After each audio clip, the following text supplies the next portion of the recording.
Okay, y'all, so I'm on a roll. So I'm going to continue on and do another 30-minute session. 61, page 61 of the Secret Team, the book by Colonel Fletcher Prouty.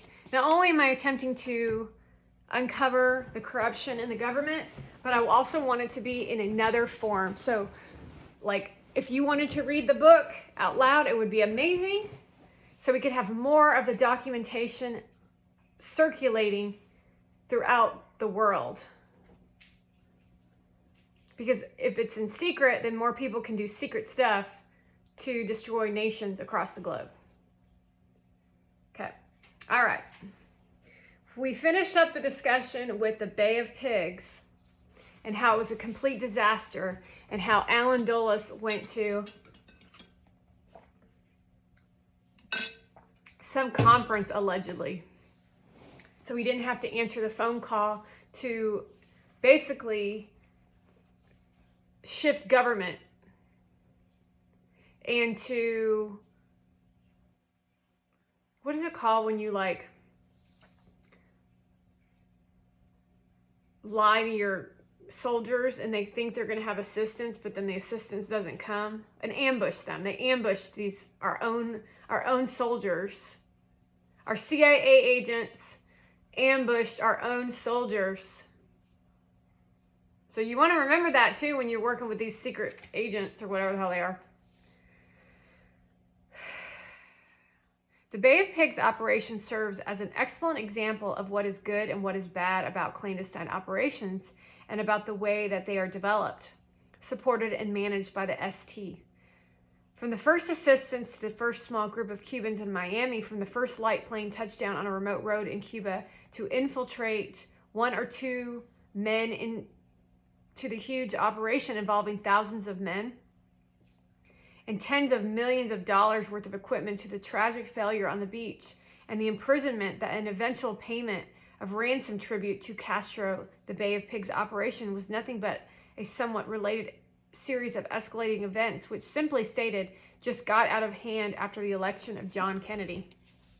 Some peripheral incidences had not been apparent or are worth a word. After Castro took over Cuba, he nationalized industry and kicked all Americans out of the country. Those companies that had been doing business in Cuba suffered heavy losses. Among the worst of these losses were those felt by the sugar companies.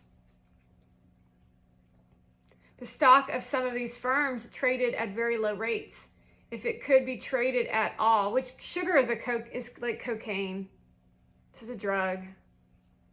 It's actually just like, it's worse than cocaine, which is the humorous part. With the Cuban support program moving into high gear after the election of Kennedy, a large number of CIA personnel made heavy purchases of these deflated stocks, and word spread to some of their friends that a flyer in sugar stock might be worth the gamble. So orders to buy sugar stock went out all over the country. I'm going to digress for just a moment. You can eat sugar for a long period of time in mass quantities. It may be less expensive than cocaine. However, you can sustain a life living while being injected with sugar orally on a regular basis. And you might want to consider that's why all the sugar content in your products, such as cereal, etc., have increased, because your government is making money off of you. And as somebody who's not addicted to sugar, but introduces sugar to her diet on occasion, I can tell you that it is a drug. And getting off sugar is very challenging, especially when you have pretty commercials throwing up in your face. The stockbroker community in Washington is most sophisticated. Over the years, they see a lot of inside buying for reasons they have no way of knowing. In an attempt to ferret out some of these deals, they have developed their own expertise in divining what is going on. These are people that are doing this, by the way. These are people that you think are so honest and caring and loving. These are your social media influencers, your celebrities, and your politicians known as Democrats. These are your podcasters and your social media influencers. When the sugar purchases were at their peak, some of these brokers called their sources in the Pentagon on the assumption that if something was going to happen in Cuba, the military would know about it. Of course, very few military knew about the invasion, and those who did would not have the temerity to let anyone know, most of all a broker. So the brokers were not getting much help in the usual channels. However, one broker who happened to hit on an idea called a certain mutual fund group where he had reason to believe that there was some more than routine contact with the secret areas in the government. He was able to learn that they had been buying a little sugar stock. He put two and two together and inadvertently started a small buying spree among his and his company's clients.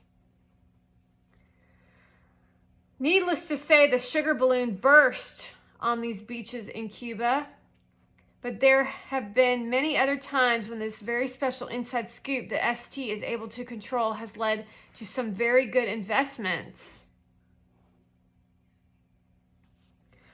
More will be said about this as more is learned about the early days of the Indochina affairs during the past 10 years. It does not take anyone long to become an avid ST booster once he has sipped the elixir of certain and easy money derived from an inside tip on a sure thing. It's kind of funny how dumb Castro is, because after what I just said, and he kicks out the sugar producers, it tells you that he really wasn't a very good leader.